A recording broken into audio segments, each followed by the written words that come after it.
everyone, welcome to Orissa Post Live. This is Baishaki. Let's take a look at today's headlines. Union Minister of State for Education Subhash Sarkar on Wednesday breaks his silence amid much uproar over the removal of Charles Darwin's theory of evolution from science textbooks for class 9 and 10th.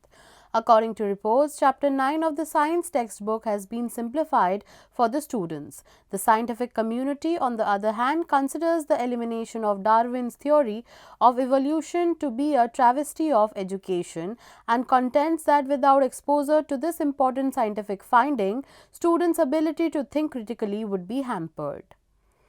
An armed robbery was reported at Chandneshwar Union Bank on the border of Baleswar district, Bhograi block on Wednesday afternoon. 7 thugs showed guns and beat up the bank customers and employees and robbed lakhs of rupees in gold jewellery on the streets of Digha in West Bengal. Following a stabbing incident in which 3 students were hurt, Bakshi Jagabandhu Vidyadhar Autonomous College administrators in Bhubaneswar forbade visitors from entering the campus. According to reports, the college administration posted signs at the entrances to the campus warning visitors against entering without a valid reason. For the purpose of installing CCTV cameras on campus, the college administration has put together an expert team. The central government will implement a unique identity system for students in an effort to reduce the use of fraudulent credentials.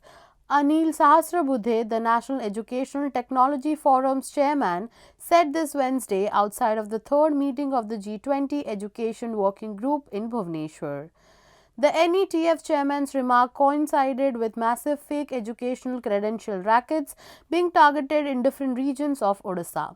Notably, officials from the Uttar Pradesh board have allegedly been implicated in the fraud by the crime branch, which is looking into the matter of the bogus educational credential racket. A Naxal attack today claimed the lives of 10 members of Chhattisgarh district's reserve guard and the driver of the vehicle they were travelling in.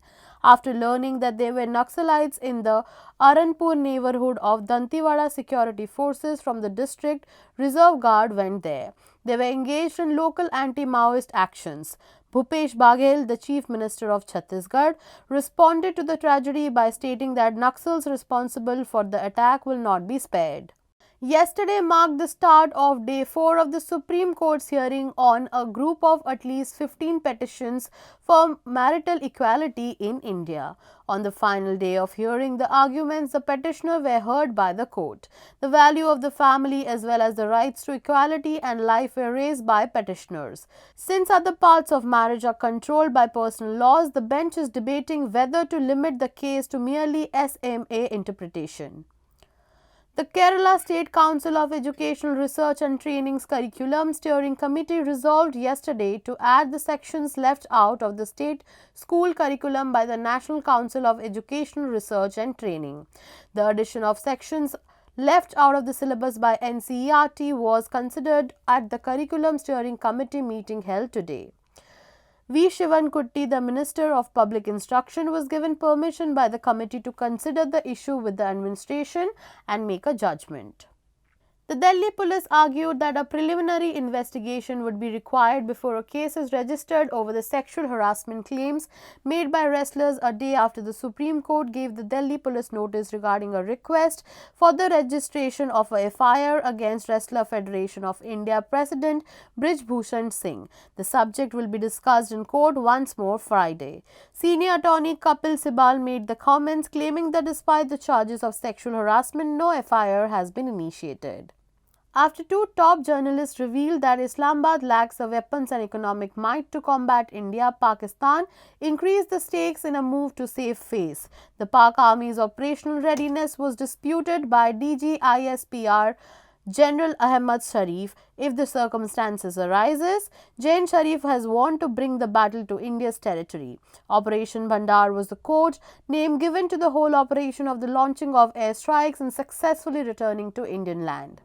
A spokesperson for the guy's family reported that Singapore killed the man today despite clemency requests from the man's family and campaigners. The man had been found guilty of narcotics trafficking.